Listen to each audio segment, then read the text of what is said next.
যাই হোক, প্রিয় দর্শক, আপনারা জানেন যে সারা ইউনিয়নে ধাপে ধাপে সরকার নির্বাচন দিচ্ছেন। আমরা এই মুহূর্তে আছি সিলেটের গোলাপগঞ্জ উপজেলার ফুলবাড়ি ইউনিয়নে। আমরা ফুলবাড়ি ইউনিয়ন থেকে আপনাদের কাছে আমরা আজকে সরাসরি লাইভে নিয়ে এসেছি ঘোড়া প্রতীক নিয়ে, যিনি অংশগ্রহণ করেছেন ৬ নম্বর ওয়ার্ডে এই মুহূর্তে আমরা অবস্থান করছি।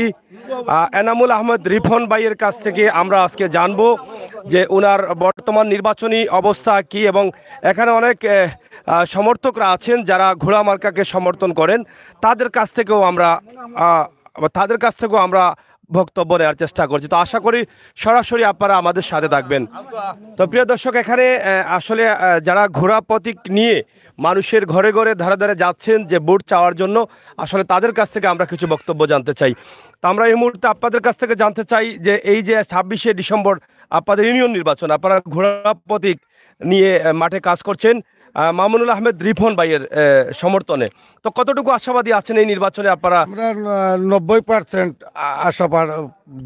আশাবাদী আছি যে আমরা গুড়া মার্কায় সাবেক চেয়ারম্যান, উনি আবার তালগাছ নিয়ে নির্বাচন করে ১৪ মাস যে সেবা দিয়েছেন ৩ নং ফুলবাড়ি ইউনিয়নের সর্বস্তরের জনগণকে, সেই সেবাই মুগ্ন এখনও মানে এই জনগণরা আছে।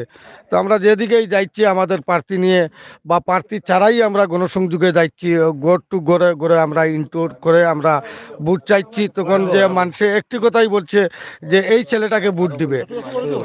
উনি একজন শিক্ষিত মানুষ, উনি একজন অ্যাডভোকেট, উনি একজন সচেতনমূলক, সব কিছু থেকেই মানে এই মানে সব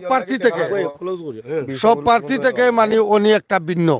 যিনি আমরা এমনও দেখছি যে ইউনিয়নে আমরা হয়তো উনির জন্য অনেক পিছনে খাটি, কিন্তু যারা খাটে না তারাই যে ইউনিয়নের ভিতরে যায়, ফাড়ালঙ্গি হোক, ময়লা আবর্জনা কাপড় চোপড় নিয়ে যে আমাদের ইউনিয়ন পরিষদ একটা মডেল নাম করা হয়েছিল, তিনি মডেল করার পরে যে ১৪ মাস ছিলেন, মডেল করার পরে সেই জায়গায় যে যত জনগণ গেছে, একজন জনগণই যে ওনার পাশে বসে নাই এমন কোনো লোক বলতে পারবে না।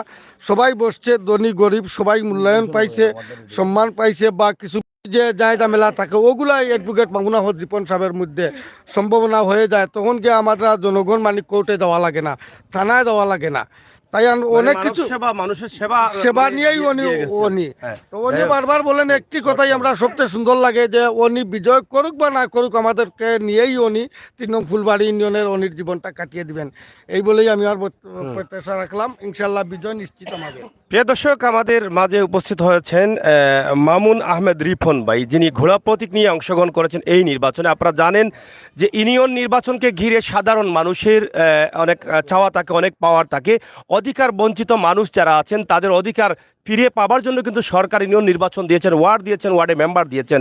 তো আমরা আজকে জানবো এই যে প্রার্থী আমাদের সামনে উপস্থিত আছেন, আমরা অনেক কথা শুনেছি এবং তিনি বিগত ১৪ মাস চেয়ারম্যানে দায়িত্ব পালন করেছেন, মানুষের হৃদয়ে স্থান করে নিয়েছেন ইতিমধ্যে। আমরা ওনার ভবিষ্যৎ পরিকল্পনা কি এই ফুলবাড়ি ইউনিয়ন নিয়ে আমরা সেই বিষয়ে জানবো, এবং কতটুকু আশাবাদী আছেন ২৬শে ডিসেম্বর নির্বাচনে তিনি বিজয়ী করবেন। তো মাননীয় চেয়ারম্যান মহোদয়, আমরা আপনার কাছ থেকে জানতে চাই যে আসলে আপনার স্বপ্ন কি এই ইউনিয়ন নিয়ে, আর কতটুকু আশাবাদী আছেন আপনি এই নির্বাচনে বিজয়ী করবেন? জি, ধন্যবাদ আপনাদেরকে, এবং আপনাদের মাধ্যমে আমার ইউনিয়নের সর্বস্তরের নাগরিকদেরকে প্রতি শুভেচ্ছা জানাচ্ছি। এবং আমি বিশেষ করে আপনাদেরকে বক্তব্য দেওয়ার পূর্বেই আমার ইউনিয়নের সর্বস্তরের নাগরিকের প্রতি আমি কৃতজ্ঞতা প্রকাশ করে শুরু করছি। আমাদের গত ২০১৫ সালে আমাকে এই ইউনিয়নবাসী দলমত নির্বিশেষে যেভাবে নির্বাচিত করেছিল, ঠিক একই ধারাবাহিকতায় আজকে আমি দেখতে পাচ্ছি প্রত্যেকটি ইউনিয়নে ওয়ার্ডে সেই তালগাছ প্রতীকের মতো আজকে গুড়া প্রতীকের যে গণজোয়ার সৃষ্টি হয়েছে। আমার বিশ্বাস আগামী ২৬ তারিখে ইউনিয়নবাসী গুড়া প্রতীকের বিজয় মিছিল করবে ইনশাল্লাহ। আর আমার যে পরিকল্পনা আছে, আমি ১৪ মাসের যে অভিজ্ঞতা নিয়েছিলাম, সেই অভিজ্ঞতার আলোকে আমি অনেক পরিকল্পনা সাজিয়েছি মনের মধ্যে। যদি আল্লাহর হুকুম হয় আর ইউনিয়নবাসী আমাকে ২৬ তারিখে গুড়া প্রতীকে ভোট দিয়ে নির্বাচিত করেন, তাহলে আমার বিশেষ করে শিক্ষাক্ষেত্রে, স্বাস্থ্যক্ষেত্রে, কৃষিক্ষেত্রে এবং অবকাঠামো তো আছেই, এটা নর্মাল প্রসেস, আমি বিশেষ কিছু ছোট প্রজেক্ট হাতে নেব। আমার সেই সব পরিকল্পনা ইনশাল্লাহ বাস্তবায়ন যদি করি, আজকে আপনারা দেখতে পাচ্ছেন আমার এই যে সাতকড়ি গ্রাম অত্যন্ত অবহেলিত একটি গ্রাম, যেখানে উন্নয়নের দ্বারা ছোঁয়া অনেকটা কম থাকে। বিশেষ করে গরিব শ্রেণীর মানুষ যারা, তাদেরই প্রয়োজন ইউনিয়নের চেয়ারম্যান মেম্বার, কিন্তু সেখানে অনেক ক্ষেত্রে ব্যত্যয় ঘটে। আমি চেষ্টা করব আমার সেই সব পরিকল্পনাগুলো আমি বাস্তবায়ন করব যদি সুযোগ পাই। সেবা নিয়ে অনেক পিছিয়ে সরকার, যেহেতু স্বাস্থ্য সেবা নিয়ে অনেক গুরুত্ব সহকারে কাজ করছেন, তা আপনার স্বাস্থ্য সেবা নিয়ে কোনো চিন্তা ভাবনা আছে কিনা আপনার ইউনিয়নে? জি, ধন্যবাদ।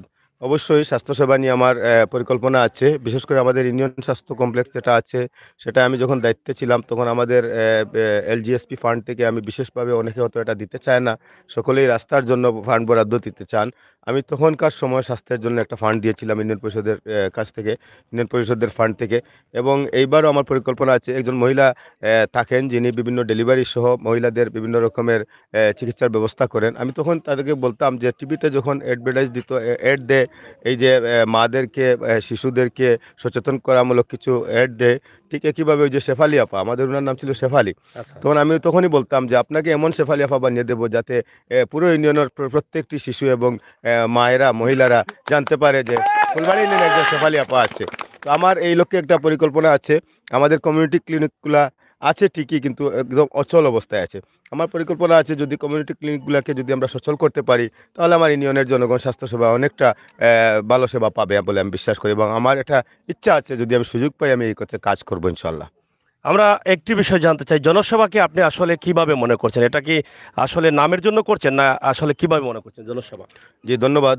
আপনাকে সুন্দর একটি প্রশ্ন করেছেন।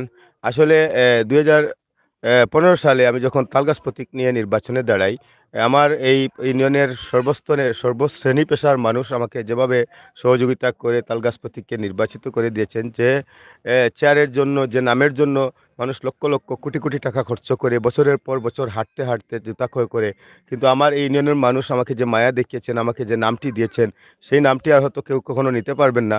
আমার আর এখন, আমি গত নির্বাচনে ২০১৬ সালের নির্বাচনে অংশগ্রহণ করিনি, নাম আমার পিছনে লাগিয়ে দিয়েছেন আমার ইউনিয়নবাসী, যার ঋণ আমি কখনো শোধ করতে পারবো না। আমি তাদের জন্য যদি সেবা করে যাই, সেই ঋণ আমি পরিশোধ করতে পারবো না। এবং নাম যেহেতু আমার পিছনে লেগেই গেছে, এখন নির্বাচনে এসেছি কাজের জন্য, নামের জন্য আমি আর কাজে নির্বাচনে এইবার প্রার্থী হইনি। আমি যদি সুযোগ পাই ইনশাল্লাহ, নাম তো আমাকে দিয়েই দিয়েছেন, 5টি বছর সুযোগ পেলে আমি কাজ করে দেখাতে চাই যে এরকম একটি চেয়ার থেকে সাধারণ গরিব অসহায় মানুষের পাশে কিভাবে দাঁড়ানো সম্ভব, সেই লক্ষ্যে নিয়ে আমি এসেছি। সাধারণ গরিব মানুষদের অধিকার, মানে সরকারি যে বরাদ্দ আছে সেটা পৌঁছে দেওয়ার জন্য কিন্তু আপনার অঙ্গীকার। জি, অঙ্গীকার, অবশ্যই অবশ্যই। একটি বিষয়, এখানে আসার পর বা ইউনিয়নের বিভিন্ন জায়গায় সাধারণ মানুষের আসলে আমি আমাদের ইউনিয়নের জনগণ সহ সারা দেশব্যাপী মানুষের মধ্যে যে ভোটাধিকার নিয়ে একটা আতঙ্ক ছিল, যেটা বিগত নির্বাচনে মানুষের যে অভিজ্ঞতা সৃষ্টি হয়েছিল, মানুষ ভোটে যাবে কিনা, ভোট দিলে সেই ফলাফল পাওয়া যাবে কিনা, আগের রাতে ভোট হয়ে যাবে কিনা, এরকম একটি আতঙ্ক প্রত্যেকটি ভোটারের মধ্যে ছিল। কিন্তু এই যে দ্বিতীয় ধাপ, তৃতীয় ধাপ বা এই যে নির্বাচনগুলা, বিগত ইউনিয়ন নির্বাচনগুলো হয়েছে, সেখানে প্রশাসন যে ভূমিকা রেখেছে, এই ক্ষেত্রে কিছুটা আস্থা মানুষের ফিরে এসেছে। আমাদের ইউনিয়নের ক্ষেত্রেও এই 2 দিন পূর্বেও উপজেলা প্রশাসনের পক্ষ থেকে, থানা প্রশাসনের পক্ষ থেকে আমাদেরকে নিয়ে বসা হয়েছিল, সেখানে পরিষ্কারভাবে বলে দেওয়া হয়েছে যে এই নির্বাচন ফ্রি এবং ফেয়ার হবে। এতে সরকার দলীয় লোক হোক আর যে কোনো লোক হোক, কেউ যদি কোনো কিছু করতে চায় ওনারা সেটা উড়িয়ে দেবেন এবং যে কোনো মূল্যে ওনারা প্রতিহত করবেন। এবং তাদের এই আশ্বাসে আমি মনে করি আমার ইউনিয়নবাসী, আমি সকলকে, আমার সমর্থকদেরকে আমি বুঝাচ্ছি যে আপনারা কখনো চিন্তিত হবেন না, ইনশাল্লাহ আমরা সঠিক নির্বাচন হয়তো পাবো এই আগামী 26 তারিখে। এবং যদি কোনো কিছু ঘটে তাহলে আমার ইউনিয়নের জনগণই সেটা প্রত্যাখ্যান করে গুড়ার বিজয় নিশ্চিত করবে বলে আমি মনে করি। আমরা একটি বিষয় জানতে চাই, এখন পর্যন্ত নির্বাচন আপনাদের 26শে ডিসেম্বর, কিন্তু দীর্ঘদিন থেকে আপনারা প্রচার প্রসারণায় আছেন। আপনার কি মনে হয় আপনার নিকট, আপনার সাথে যারা প্রতিদ্বন্দ্বিতা করছেন তারা কোনো সরকারি নীতিমালা বা নির্বাচনী কমিশনের যে নিয়ম আছে, নিয়ম ভঙ্গ করেছেন বলে কোনো বক্তব্য আছে কিনা? জি, ধন্যবাদ। না, এখন পর্যন্ত আসলে আমরা যেসব প্রার্থীরা রয়েছি, এখানের সাথে আমাদের সৌহার্দ্যপূর্ণ সম্পর্ক রয়েছে এবং সকল প্রার্থীরাই ভালো প্রার্থী আমি মনে করি। এবং আমি বিশ্বাস করি যে এরকম হয়তো কিছু ঘটবে না, 2-1টি বিচ্ছিন্ন ঘটনা হয়তো ঘটছে হয়তো, এগুলো আমরা হয়তো, আমি বিশেষ করি আমার ব্যক্তিগত পক্ষ থেকে এবং আমি আমার সমর্থকদের এটা আমি সবসময় বলি যে আমরা যেহেতু গণজোয়ার সৃষ্টি হয়েছে গুড়া প্রতীকের, অনেক কিছু আসতে পারে, সেগুলো যাতে ওভারকাম করে আমরা নির্বাচন পর্যন্ত মোকাবিলা করতে পারি, সেই লক্ষ্যে কিন্তু আমি আমার সমর্থকদেরকে আমি প্রস্তুত করে রেখেছি।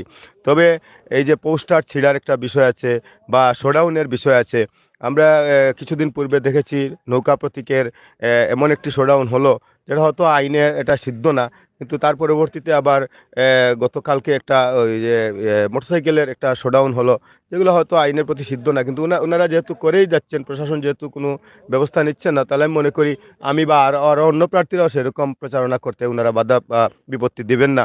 এবং আমি মনে করি যেহেতু কেউ কোনো বাধা বিপত্তি দিচ্ছেন না, সুন্দরভাবে প্রচারণা চলছে, আশা করি এই ২৬ তারিখ পর্যন্ত আমাদের মধ্যে এরকম আর কোনো কিছু ঘটবে বলে আমি মনে করি না, এবং সুন্দর নির্বাচনী আমরা প্রত্যাশা করছি। আপনার ব্যস্ত সময় আমি অনেকটা নিয়ে নিচ্ছি, তারপর মানুষগুলো যেন সুস্থ এবং সুন্দর সেবা পায়। তো প্রবাসী ভাইদের উদ্দেশ্যে আপনার কি বক্তব্য রয়েছে? জি, ধন্যবাদ। আসলে আমি কি বলবো, আমি আমার ইউনিয়নের যারা প্রবাসে আছেন, বিভিন্ন দেশে যারা আছেন ছড়িয়ে ছিটিয়ে, তারা আমাকে, আমার শুভাকাঙ্ক্ষী যারা বিশেষ করে আমাকে চিনেন বা আমাকে জানেন বা আমার সাথে পরিচিত আত্মীয়-স্বজন, পাড়া প্রতিবেশী প্রবাসে যারা আছেন, উনারা আজকে আমি যে প্রার্থী হয়েছি, আসলে তার মধ্য থেকে আমার মূল উৎসাহ সেটা হচ্ছে প্রবাসী ভাইদের কাছ থেকে আমার মূল উৎসাহ আমি পেয়ে আজকে প্রার্থী হয়েছি।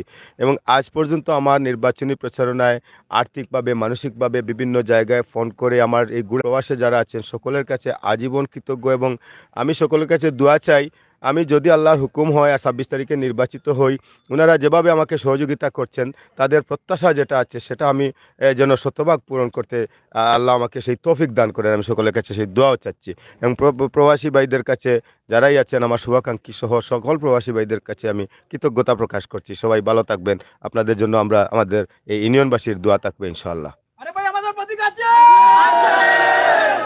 আরে কুঞ্চো প্রতীক ঘুরা ঘুরা বেগিয়া ঘুরা ঘুরা ঘুরা ঘুরা